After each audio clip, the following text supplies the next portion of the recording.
क्या मान लिया है? उपसर्ग मान लिया। हार उपसर्ग हो गया, परिग्रह हो तो वो हार बन जाता, और आचार्य महाराज हटाते नहीं, तो इसलिए नहीं। साधु के गले में डला हुआ सांप सांप रह सकता है, हार नहीं बन सकता, अतिशय नहीं हुआ। मुनियों को अग्नि में डाला गया, कभी नीर कुंड नहीं हुआ। आज तक मुनियों को, कितने मुनियों को घानी में पेला, आज तक नीर नहीं हुआ। कितने मुनियों को घानी में पेल दिया, सिंहासन नहीं बना।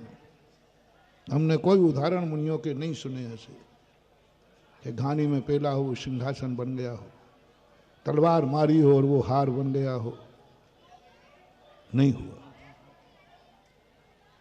ये सारा अतिशय किसके पास है मालूम? तुम्हारे पास। ये जितनी घटनाएं हुई सब श्रावकों की हुई, सब श्रावकों के घटित हुई। श्रावक और श्रावकाओं के घटित हुई। सती सीता में आरिका बनने के बाद नहीं हुई, कब हुई? जब वो गृहस्थ अवस्था में थी। नीर का कुंड। गृहस्थ के पास एक कला है महान भाव,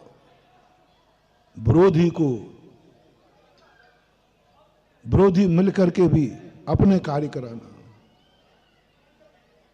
एक उदाहरण देता हूं आज के प्रसंग में। अक्षय तृतीया है, ये दान हम नहीं कर सकते। दान छोटों को नहीं दिया जाता, दान बड़ों को दिया जाता है। हम में दान दे ही नहीं सकता। कुछ कहने में आता है ज्ञान दान, अभय दान, वस्तुता नहीं है। कल दोपहर में श्रावकाचार्य पढ़ रहे थे, उसमें 4 दानों की बात आई, एक भी मुनिराज का नाम नहीं उसमें। एक भी दान में मुनिराज का नाम नहीं। आहार दान में श्रीसेन, औषधि दान में वृषभ सेना, उपकरण दान में कौंडेश, और आवास दान में शुकर। शुकर का नाम ले लिया, महाराज का नाम नहीं लिया। बताओ क्या, थोड़ी बहुत तो, थोड़ा तो फीलिंग तो होती है। हम तुम्हें इतना दान दे रहे, 1.5 घंटे गला सुखा रहे, आशीर्वाद दे रहे, उपदेश दे रहे, सब दे रहे, लेकिन एक कौंडेश का नाम, ग्वाले का नाम ले रहे। बताओ, अरे कोई मुनि महाराज का नाम ले लेते तो थोड़ी खुशी होती। एक मुनिराज का दान में कहीं नाम नहीं है। सम्यक दर्शन के अंगों में मुनिराजों के नाम हैं,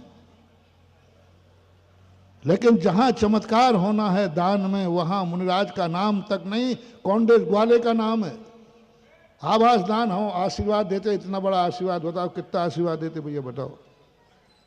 दिन भर जीवों को कौन बचाता है? हम लोग दिन भर जीवों को बचाते कि नहीं? तो किसी मुनिराज का नाम लिख देते अभय दान में। शूकर का नाम लिखा, बताओ भैया, देखो तो सही। शूकर सबसे निकृष्ट जानवर है, उसका आवास और अभय दान में नाम आ गया। गजब, जैन दर्शन गजब। वारे समंत भद्र महाराज, तुझे 100 बार नमोस्तु। क्या बात गजब कर रहे हैं। आवास दान में उसको प्रसिद्ध कर दिया। दान बड़ों को दिया जाता है, छोटों पर तो कृपा की जाती है। हमें आशीर्वाद दान नहीं दे रहे हैं, कृपा कर रहे हैं। दान नहीं दे रहे हैं, क्या कर रहे हैं? कृपा कर रहे हैं, दया कर रहे हैं, करुणा कर रहे हैं। हम उपदेश दे रहे हैं, ज्ञान दान नहीं दे रहे हैं। हम तो तुम्हारा कल्याण कर रहे हैं, मार्ग बता रहे हैं, दे नहीं रहे कुछ भी। दान में दिया जाता है, यहां दिया नहीं जा रहा है, यहां बोल रहे हैं। अपनी पर्याय बनाकर बोल रहे हैं, दान में दिया जाता है। दान हमेशा बड़ों को दिया जाता है, और चमत्कार दान में है। चमत्कार पूज्य में नहीं, पूजा में है। चमत्कार भगवान में नहीं, भक्त में है, भक्ति में है, और वो अधिकार तुम्हारे पास है। बहुत बड़ा सोच पूज्यवर का संबंध भद्र महाराज करा। तुम चाहो तो इतने चमत्कार कर सकते हो। विरोधी तत्व, तुम आग के कुंड में बैठे हो, तुम्हारे पास 2 चीजें हैं, पाप है तुम्हारे पास, सावधान। तुम्हारे पास पाप है, हमारे पास कोई पाप नहीं है।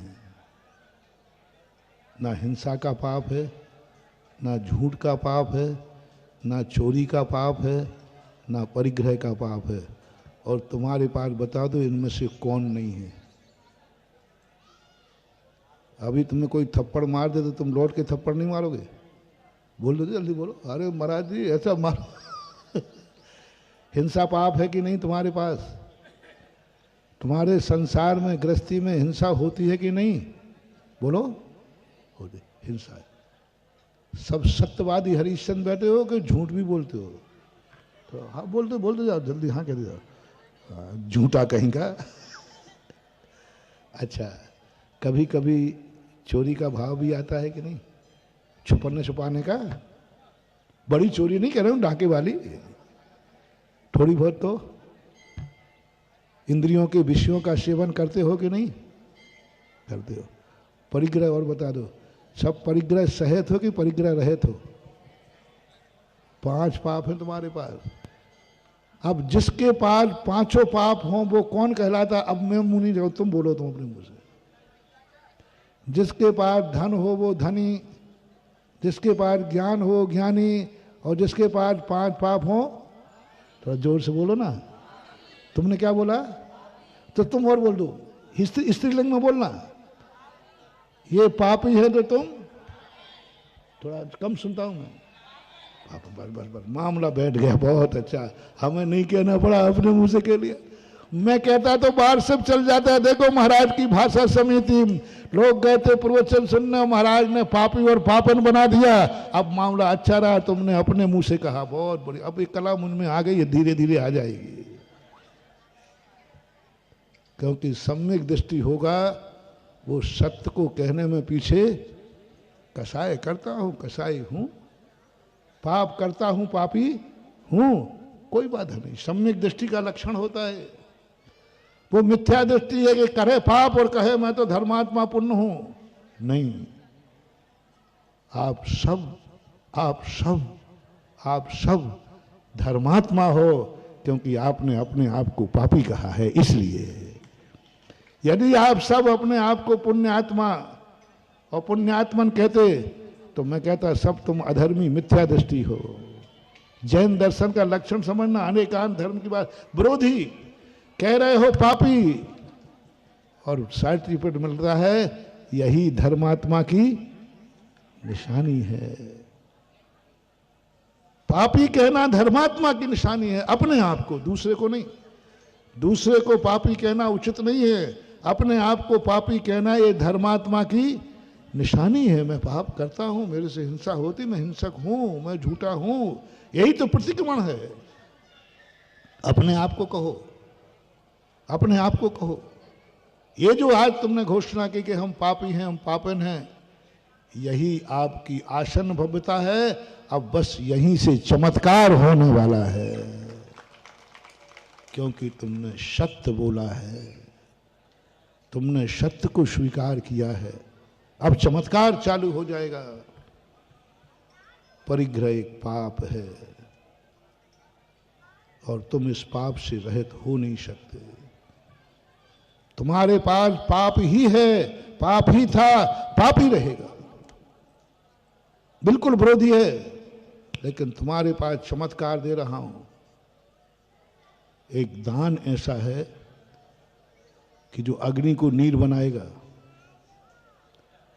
जो सिंहासन को शूली बनाएगा, दान को साधन मत समो, नाक को हार बनाएगा। परिग्रह एक पाप है, लेकिन जब उस पाप को व्यक्ति धर्म में लगा देता है तो वही परिग्रह दान और हार बन जाता है। धन बुरा हूं भला कहिए। धन बुरा हूं, धन बुरा है लेकिन भला कहिए। कुसंगति में चला जाए तो धन बुरा है, और सत्संगति में चला जाए तो वही दान, दान पाप है या धर्म है। जो आप लोग कहोगे वो मानता जाऊंगा। अब तो तुम्हारे ऊपर विश्वास होगा कि तुम तो बहुत सत्य बोलते हो। जो अपने आप को पापी कह सकता है उस पर मैं पूरा विश्वास कर लूंगा।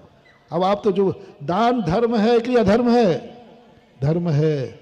और जो वस्तु दान में दी जाती वो पाप है, वो पाप से आती है, पाप ही है। लेकिन दान एक ऐसी कलाग्रस्त के पास है जो उस पाप को भी पुण्य में बदल देता है, उस पाप से भी पुण्य कमा लेता है। धन से पुण्य, पाप से पुण्य कमाना ये बहुत बड़ा अतिशय, इससे बड़ा अतिशय क्या होगा। पुण्य से पुण्य कमाना, इसलिए मैंने पहले कहा था पुण्य से पुण्य कमाना कोई अतिशय नहीं है, लेकिन पाप से पुण्य कमाना एक बहुत बड़ा अतिशय। और परिग्रह पाप में आया है, सबको मालूम है। धन धान दासी दास कुप भान प्रमाणातिक्रम ये परिग्रह है, परिग्रह पाप है। लेकिन ग्रस्त के पास एक कला है जो उस पाप से पुण्य कमाता है, पाप से धर्म कमाता है, पाप से धर्म करता है। जब जब तुम्हारे मन में दान हो, तो तुम्हारे पास है ये दान, हमारे पास नहीं। कितना बड़ा अतिशय, कितना बड़ा चमत्कार है ये दान। पाप से पुण्य कमा रहा है, धन से धर्म कमा रहा है।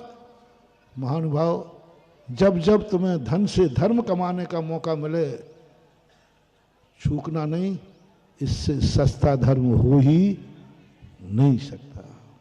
हमारा धर्म बहुत कठिन है, हमें तपस्या करना पड़ती है, त्याग करना पड़ते हैं, तब धर्म कमाते हैं। हाँ, ये बता दो क्या करना पड़ता है। बालों को हाथ से उखाड़ना पड़ता है। दादाजी, ये जो मूंछों पे हाथ फिर रहे हो ना, ये हमें हाथ से उखाड़ना पड़ती है मुछाड़िया। और पूरे केशलोन में सबसे ज्यादा जब मूंछ उखड़ती है ना, सबसे ज्यादा पसीना आता है, तब कहीं हम धर्म करवा पाते हैं। और आपका धर्म, मूंछों पे हाथ फेरते जाओ, ये लो मंदिर बना रहा हूं गौशाला कौशलपुर के दिव्योदय तीर्थ क्षेत्र में, ये लो मैं मूर्ति बैठाल रहा हूं, और हाथ कहाँ फिर रहा है। हम तो जब उखाड़ेंगे तब धर्मात्मा बन पाएंगे। तुम तो मूंछों पे हाथ फेरते फेरते भी धर्मात्मा बन सकते हो। बस ये भाव किया, मैं धन के बल पर मैं मंदिर बनाऊंगा, मैं मंदिर में मूर्ति बैठा लूंगा, मैं पंच कल्याणक करूंगा, मैं धर्मशाला बनाऊंगा, मैं संसार। हाथ फेरते जाओ दादाजी, तुम ही फेरते जाओ, हमारी तो मेरे पास तो है ही नहीं। मैं मंदिर बनाऊंगा, देखना, मैं संसाला बनाऊंगा, मैं मूर्ति बैठा लूंगा, मैं कुछ भी कर लेना। और हाथ उखड़ रही है मूंछ के, तन रही है मूंछ। ओहो, पाप के यही चमत्कार है। मूंछ पर हाथ फेर करके अकड़ रहा है कि देखा मैंने क्या चमत्कार किया, मैंने पाप से पुण्य कमा लिया, मैंने पाप को पुण्य में लगा दिया, और आज वो पुण्य बन करके फहरा रहा है। कोई एक जिनालय बनाता है, क्या चमत्कार है, पाप को पुण्य में बदल दिया। कोई एक मूर्ति बैठा ली धन से बल पर। भगवान बनने के लिए तो बहुत बेटा, भगवान बनने के लिए तो हम ही को पसीना आ रहा है, लेकिन भगवान की मूर्ति बैठालना, भगवान बनने के लिए तो मूंछ उखाड़ना पड़ेगी तो भी बनोगे, कोई गारंटी नहीं है। और भगवान की मूर्ति तो मूंछों पे हाथ फेरते हुए बैठाल सकते हो कि मैंने भगवान की मूर्ति, मूंछ की मूंछ बच गई और भगवान की मूर्ति। क्या है ग्रस्त का धर्म? पाप से भगवान की मूर्ति बना। भगवान कभी पाप से नहीं बनते, साक्षात भगवान। पाप को त्याग करना ही पड़ता है, लेकिन भगवान की मूर्ति, धन पाप है, पाप से ही बनती है, बिना धन के मूर्ति नहीं बैठती। यह है चमत्कार। पाप होकर के भी भगवान की मूर्ति बैठा रहा है।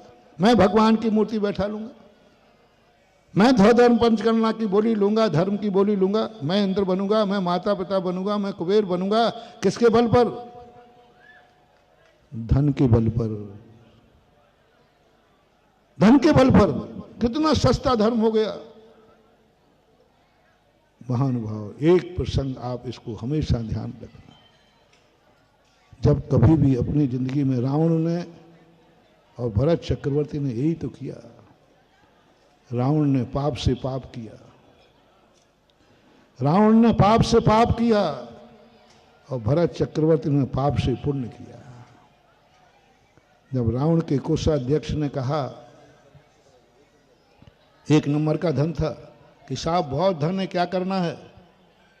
तो रावण कहता है, ठीक है, ये ईंटों का मकान तोड़ करके सोना का महल बना दो, मेरे जूतों में सोना जड़ दो, मेरे फर्श में रत्न जड़ दो। सब धन उसने, पाप का धन पाप था, पाप में लगा दिया, करेला और नीम जड़, वो तो पाप था ही, और पाप में और लगा दिया, नरक चला गया। और भरत चक्रवर्ती सम्यक दृष्टि चमत्कार करता है, ज्ञानी चमत्कार करता है। चक्रवर्ती से जब कहा गया कि भाई बहुत धन है, सब खर्चा काट के भी धन हो गए, निधियां भरी पड़ी हैं। चक्रवर्ती, मंत्री जी रुको, दुनिया में ऐसे लोग हैं जिनको खर्चा को पैसा नहीं है, और हम वो भाग्यशाली है, इतना खर्चा करने के बाद भी बच रहा है। सुनो रे चक्रवर्तियों, जिनके पास धन है, जिनके पास तन है, जिनके पास मन है, ऐसे लोग हैं जिनके पास खाने को धन नहीं है, बच्चों को खिलाने को धन नहीं है, पेट नहीं भर पा रहे हैं, और तुम वो भाग्यशाली हो, सब खर्च काट करके, सारे खर्च काट करके फिर भी आपके पास कुछ बच जाए। उनसे कह रहा हूं मैं, सारे खर्च काटने के बाद आपके पास 2, 5, 10 लाख बच गया, 10,000 रुपया बच गया, खर्च काटने के बाद। मोटिवेशन, जब भी तुम्हारे पास 2 रुपया बचे, उसके लिए में आज का प्रवचन है, हाथ पे रख के सोचना, हे भगवान तेरी इतनी कृपा, दुनिया में ऐसे लोग हैं जिनके खर्च के लिए भी नहीं है, और मेरी किस्मत इतनी है कि खर्च के बाद भी मेरे पास 2 रुपया। बस उस समय की बात करता। चक्रवर्ती कहता, मंत्री इतना खर्च होकर सब मेरा महान महल बन गया? बोले साहब 84 खंड का बन गया, मेरे सब परिवार के लोगों को सबकी सुविधा, किसी को कोई जरूरत, बोले साहब सबको पूरा कर दिया। रानियों को 94,000 रानियां हैं सबके, क्योंकि इनकी पसंद कभी पूरी नहीं होती, तो इनकी सब रानियों के खुश हो गए कि नहीं? बोले सब रानियों ने कह दिया बस अब इससे ज्यादा नहीं चाहिए। रानियों को मन की, बच्चों के मन की, रिश्तेदारों के मन की, 6 खंड का राजा कोई दुखी तो नहीं है? 32,000 राजाओं मुकुटबद्ध में कोई दरिद्र तो नहीं, कोई गरीब नहीं? बोले साहब कुछ नहीं। इसके बाद भी बच रहा है? मंत्री जी सोचो सोचो, मैंने पूर्व भाव में कितना पुण्य किया है। एक वो भी इंसान है जिसको खर्च के पैसे नहीं हैं, और एक मैं भी इंसान हूं जो खर्च के बाद भी बच रहा है। ध्यान रखना, इससे पाप नहीं करना, इसको गलत कार्य में नहीं लगाना। ये जो बचा हुआ धन है, ये धर्म का फल है, ये पूर्व भाव के दान का फल है, इसको पाप में नहीं लगाना। तो क्या करना, जाओ कैलाश पर्वत के ऊपर सोने के जिनेंद्रों के 72 जिनालय बना दो। दोनों को सोचना। मोटिवेशन, रावण ने सोने का महल बनाया बचे हुए धन से, क्या बनाया? और चक्रवर्ती ने बचे हुए धन से क्या बनाया? जिनालय बनाया। दोनों आज कहाँ हैं? एक नीचे पड़ा है, खाने के लाले पड़ रहे हैं, और एक 7 राजू ऊपर सिद्धालय में अनंत सुख भोग रहा है। ये पाप की कमाई, पाप से पुण्य की कमाई देखो कैसे कमा लिया, पाप से पुण्य कमा लिया। धन पाप था, उसने कहा बनाओ सोने के मंदिर, बनाओ रत्नों की मूर्तियां, पुण्य का पैसा आया है, पुण्य से आया है, पुण्य में जाएगा। भली धन पाप है तो क्या हुआ, पाप रूपी धन भी पुण्य से आता है, उसे पुण्य में ही जाना चाहिए। अनंत सुख भोग रहा, भोगा दानात। समंतभद्र महाराज कहते हैं जितनी भी भोग सामग्री है, भोग में सब आएंगे, मकान, जायदाद, कपड़े, सोना चांदी, आभूषण, सब, घोड़ा गाड़ी, ये सब भोग में आते। और ये सामग्री दान से मिलती है। और हमारे पास जो संपत्ति मिली है, चक्री कहता है ये सब मेरे पूर्व भाव के दान से है, और अब इसको हम परमार्थ की ऐसी इमारत बनाओ। महानुभाव, ये तीर्थ क्षेत्र क्यों बनाए जाते हैं, कान खोल के सुनो, भगवानों के लिए नहीं। अब ये तीर्थ क्या है, कॉलोनी में कितने मंदिर बनाओगे, कॉलोनी में कितने मंदिर बनेगा, एक मंदिर बनेगा। और श्रावक कितने हैं, 100। अब इनको पुण्य करने का मौका कैसे मिलेगा, मंदिर था तो बन गया कॉलोनी का। अब हम पाप कमाए, पाप में लगाएं, तब हमारे पूर्व ने कहा नहीं, तीर्थों की स्थापना करो जहां पर हर भक्त अपना एक मंदिर बना सके कि पाप की कमाई से पुण्य कर सके। तीर्थों के मंदिरों की कोई सीमा नहीं होती। पालिताना जाओ, 3500 मंदिर है।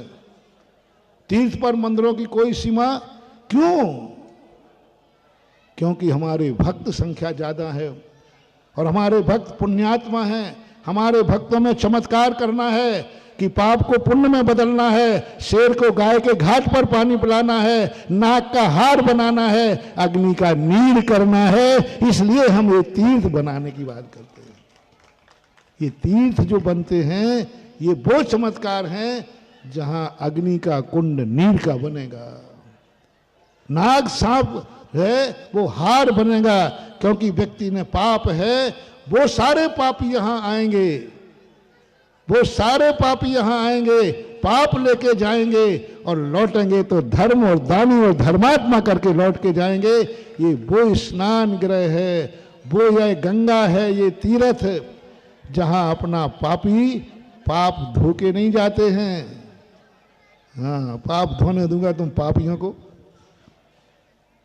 वो मेरी ये गंगा ऐसी नहीं है, वो एक गंगा का गाना आता ना, राम तेरी गंगा मैली हो गई पापियों के पाप। हाँ, तो तुम पापियों के पाप यहाँ धोने दो, हम अपना तीर्थ गंदा करेंगे नहीं। यहाँ पाप धोए नहीं जाते हैं, यहाँ पाप को पुण्य में चमत्कृत किया जाता है, बदला जाता है। ये पारस पत्थर हैं। धोया वहां जाता है जहां व्यक्ति अपनी गंदगी छोड़ के आता है, स्वयं पवित्र हो जाता है और स्थान को क्या कर देता है, बाथरूम को क्या करते हैं आप लोग, गंदा कर देते, और स्वयं क्या हो जाते हो, फ्रेश हो जाते हो। स्वयं फ्रेश हो जाते हो, बाथरूम गंदा कर देते हो। तीर्थ ऐसे नहीं है कि तुम यहां सारे पाप धो जाओ, तीर्थ को गंदा कर जाओ और चले जाओ, नहीं। यही चमत्कार है कि लोग यहां नहाते हैं लेकिन तीर्थ गंदा नहीं होता है। तुम यहां पाप लेकर आते हो, पापी बन के आते हो, तो पाप छोड़ के नहीं जाना है, उसी पाप को पुण्य में बदल के जाना है। इसका नाम तीर्थ। अनेक व्यक्ति, अनेक भक्त, लोग कहते महाराज जी आप ही बताओ कितने तीर्थ बनाओगे, आप सबसे ज्यादा आप ही बनाते हो, मैं क्या करूं, हमारी खपत ही इतनी है, मैं क्या करूं। अब बताओ भैया, तुम कमाओगे तो घर का खर्चा चलाओगे कि नहीं।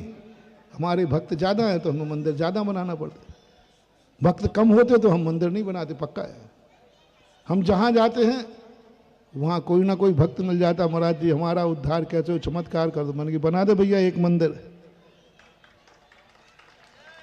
बना दे, चमत्कार लिख दे, कर ले अग्नि के कुंड को नीर, बना ले नाग का हार, बना ले पाप से पुण्य। मैं करूं क्या बताओ, मैं बहोरी बंद कटनी आया है, चलो ठीक है। अब भक्त आ गया एक, बोलो बहोरी बंद चलो। अब बहोरी बंद से यहां आगे आने नहीं था, एक नया भक्त आ गया, कलकत्ता का पता नहीं कहाँ से टपक पड़ा आकाश से। लो साहब,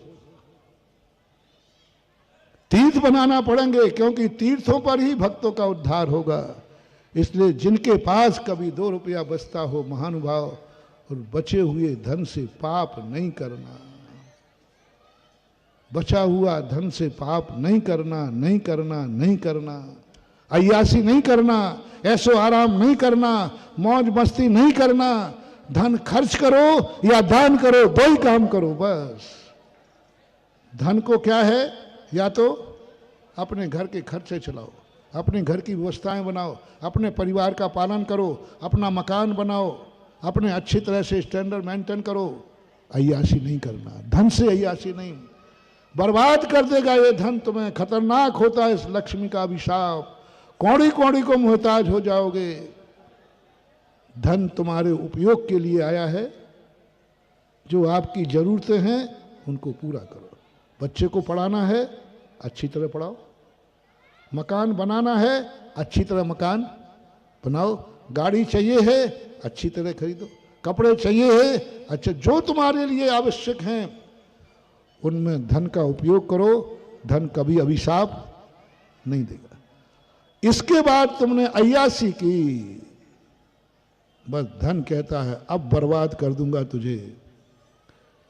तू मेरे पर अय्यासी कर रहा है, तू शराब की बोतलें खोल रहा है, तू गुटखा खा रहा है, तू अय्यासी करने ऐसे स्थानों पर जा रहा है जहां पाप होता है, धन को पाप में खर्च करेगा। अब धन कहता है मैं तेरी वो हालत कर दूंगा कि तेरे खर्च के लायक भी तेरे पास पैसा नहीं होगा, क्योंकि तूने मेरे पे अय्यासी की है। सावधान महानुभाव, कभी भी तुम्हारा साल भर में जो लाख 50 जो भी रुपया बचे, और बचे हुए धन से नहीं, बल्कि मैं तो यहां कहता हूं, ना जाने कितने लोग पाप के लिए कर्जा ले लेते हैं कि नहीं। शराबी, जुआड़ी, ये भी कर्जा लेते हैं कि नहीं कई बार। काय के लिए? जुआ के लिए। 10-10 रुपया सैकड़ा ब्याज पे पैसा लेते हैं जुआड़ी। यदि तुम्हें, हालांकि अभी तक हुआ नहीं है, कोई व्यक्ति मुझे ऐसा मिल जाए, बोले महाराज मैं तो मूर्ति तो बैठा लूंगा, मंदिर तो बनाऊंगा, पंचकड़ा बोली तो लूंगा, और कहा क्या पता चला, मुझे वो नहीं बताएगा, महाराज जी इसने बोली के लिए 10 रुपया सैकड़ा पर पैसा उठाया है। कितना? बोलो मुझे थोड़ा शेयर करना, सुनी सुनाई है। 5-5, 10-10 रुपया सैकड़ा पर जुआड़ी पैसा लेते हैं कि नहीं, अटके पे। ऐसे लोग हैं कि नहीं भाई? 5 रुपया सैकड़ा, 10 रुपया सैकड़ा, है कि नहीं? यानी पापियों को पाप के प्रति इतना समर्पण। आज तक एक धर्मात्मा बताओ जिसने 10 रुपया सैकड़ा पर दान के लिए पैसा उठाया हो। 5 रुपया सैकड़ा पे चलो, चलो 2 रुपया सैकड़ा पे, चलो 1 रुपया सैकड़ा पर, चलो कर्जा उठा करके दान दिया हो।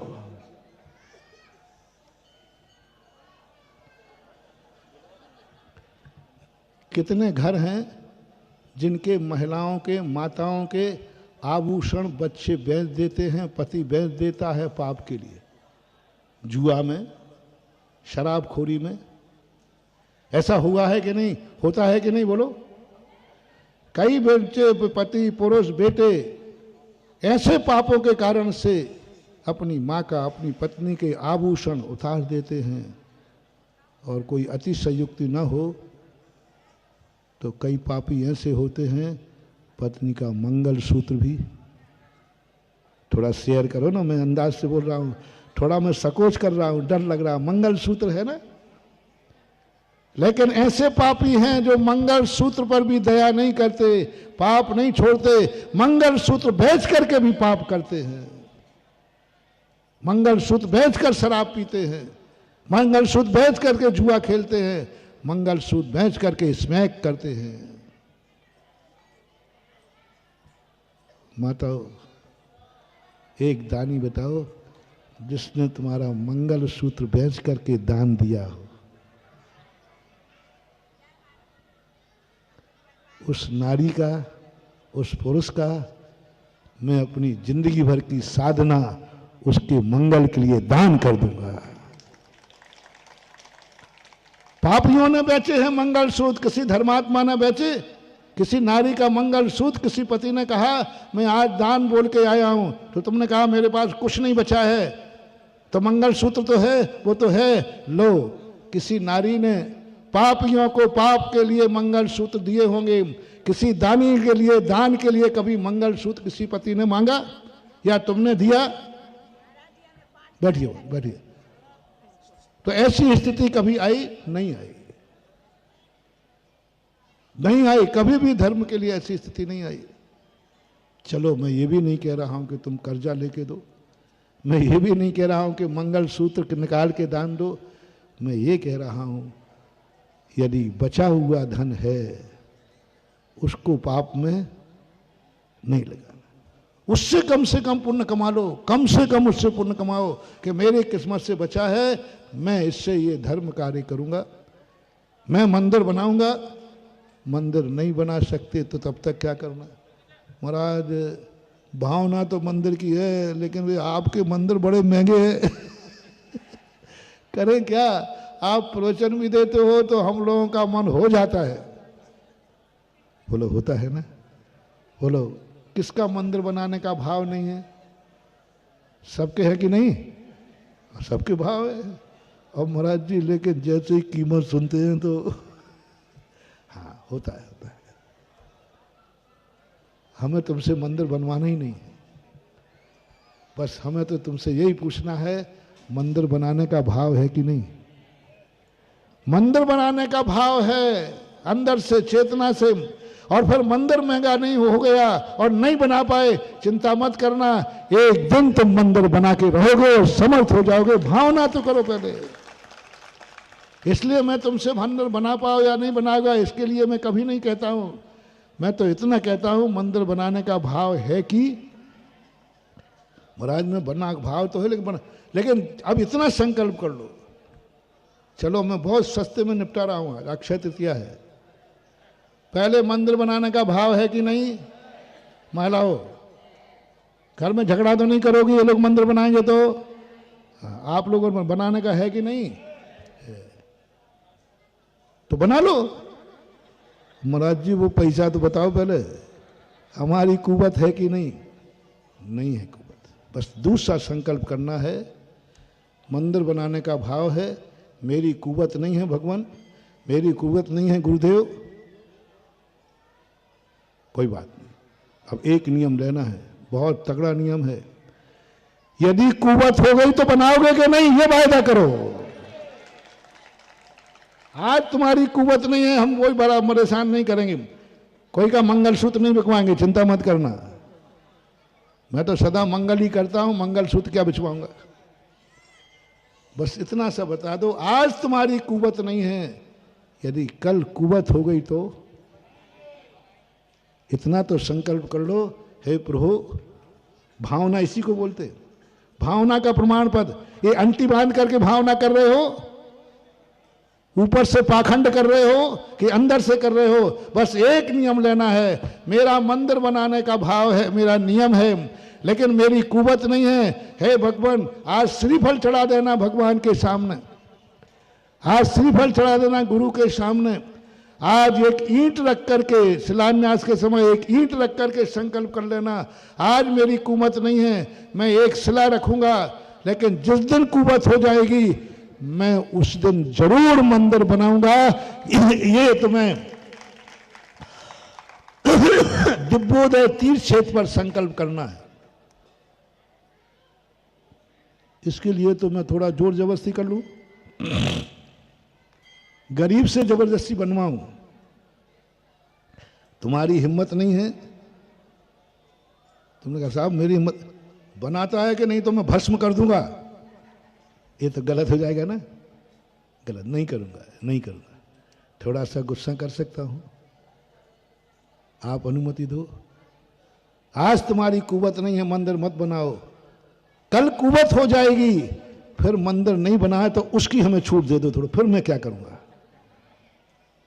मैं ज़्यादा गड़बड़ नहीं करूँगा, बस उस दिन, आज नहीं, आज तो मैं बिल्कुल नहीं। अपन को यदि एक सलाह की भी ताकत नहीं है तो मत रखना, बहुत दया कर रहा हूँ। कल के दिन कुवत नहीं रही, तुम कुवत हो गई तुम्हारी मंदिर बनाने की, नहीं बनाया तो फिर मैं उसके साथ क्या सलूट करूँगा? बोल, छोड़ दिया जाए या मार दिया जाए, बोल तेरे साथ क्या सलूट। उनकी बात कह रहा हूं, उनको क्या होगा? कल यदि तुम समर्थ हो गए, फिर भी समर्थ होने के बाद पापों की तरफ जाओगे। समर्थ होने के बाद रावण बनोगे। रावण को सजा किस लिए मिली है? रावण नरक में क्यों गया है? समर्थ होने के बाद पाप कर रहा है, समर्थ होने के बाद धर्म नहीं कर रहा है। उन सब की दुर्गति निश्चित है महानुभाव, कड़वा लगे तो लग जाए। जो समर्थ हैं, पाप के लिए पैसा है और धर्म के लिए पैसा नहीं है, इनका क्या होगा? अब तुम बोलो।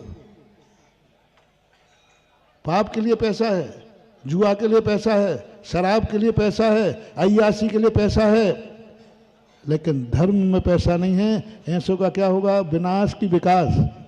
थोड़ा जोर से बोलो। बस वो बाहर से बालो, मैंने नहीं बोला, इन्होंने लोगों ने बोला है। हो गई होगा, आत्मा बोल रही है। एक नियम यदि अपन कर लेते हैं तो मैं आज तुम्हें बहुत चमत्कार दिखा रहा हूं महानुभाव। अंत के 5 मिनट में अग्निकुंड का नीरकुंड, नाक का हार, सिंहासन की सूली, बस एक नियम लेना है। आज मेरी समर्थ नहीं है, जिस दिन समर्थ हो जाएगी मैं अपने पैसे को 1 रुपया भी पाप में खर्च नहीं करूंगा। जैसा जैसा समर्थ बढ़ता जाएगा वैसा वैसा मेरा धर्म बढ़ता जाएगा। बस ये नियम लेना है। जैसे जैसे हमारा धर्म बढ़ेगा, समर्थ बढ़ेगा, धन बढ़ेगा, वैसा वैसा हम बचे हुए धर्म से कभी पाप नहीं करेंगे। कल शाम को एक प्रश्न आया था, बहुत बड़ा प्रश्न। चलो तुमसे मंदिर नहीं बनता है, आज 5 ईंटें लगा देना, 5 परमेष्ठी की, 5 परमेष्ठी की 5 ईंटें रख देना। ये हिरीम शिलाएं हैं, ये ईंट नहीं लगवा रहा।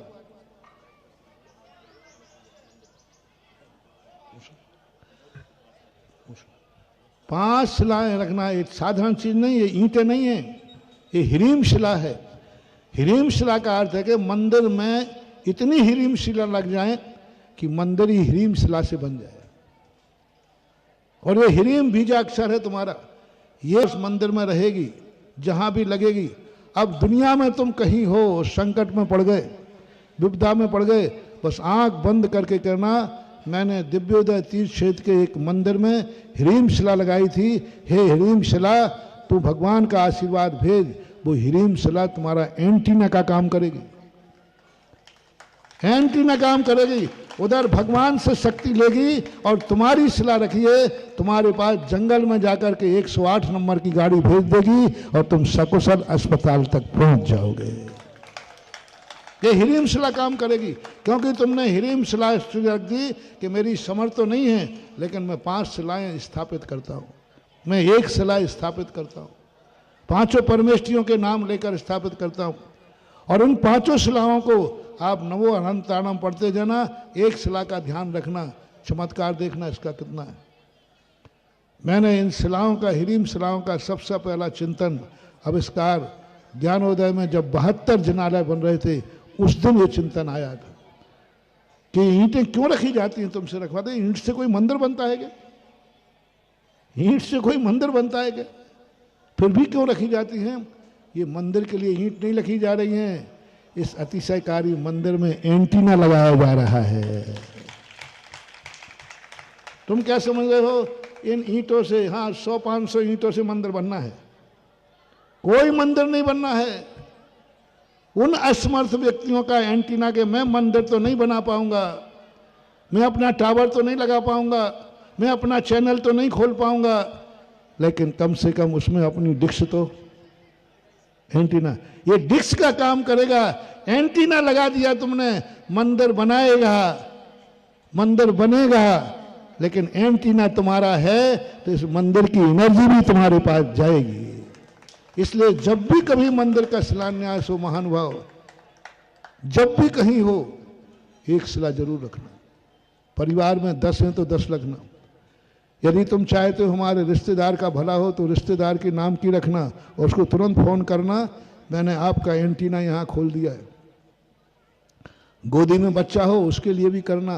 कभी बेदी में संकट आवे बच्चे को तो बच्चे से कह देना तेरे नाम की शिला दिव्योदय अतिशय क्षेत्र में रखी है, उसका नाम लेकर स्मरण कर। बिटिया के नाम की रखना, तुम्हारी ससुराल में बिटिया है उसको बता देना तेरे नाम की शिला रखी है, ससुराल में कभी दुख होवे तो उस शिला का स्मरण कर लेना।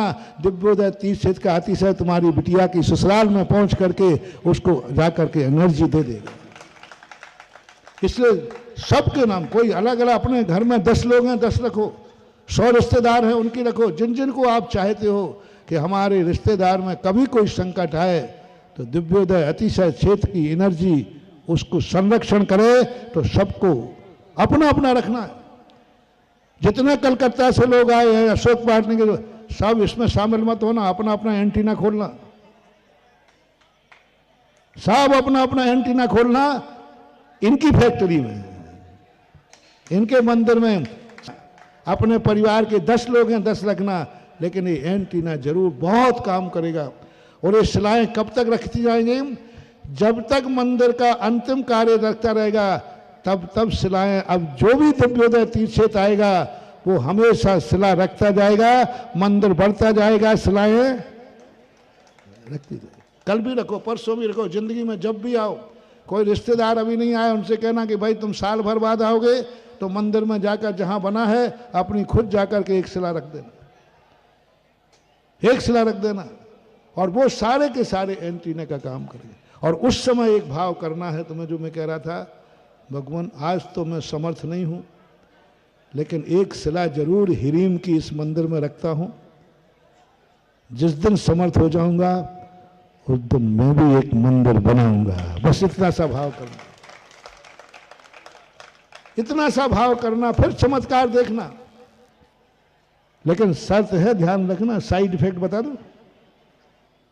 अभी तुमने कहा कि समर्थ हो जाऊंगा तो मंदिर बनाऊंगा, और समर्थ होकर के बेटा नहीं बनाया तो तपेश्वरी से राजेश्वरी और राजेश्वरी से नरकेश्वरी। समर्थ होने के बाद तुमने बेईमानी की, अब क्या कर लेंगे बाबा जी, अब नहीं करना तो नहीं करना। बहुत साइड इफेक्ट है, बहुत साइड इफेक्ट। फिर यदि तुमने बदले तो सीधा जाकर के रावण के साथ पहुंचोगे, क्योंकि रावण ने यही नियम लेकर के जब समर्थ हुआ तो वो उसने पापों की तरफ चला गया। तो इस प्रकार के आज जो यहाँ कार्य होने वाला है, एक दिव्योदय अतिशय क्षेत्र का एक महान कार्य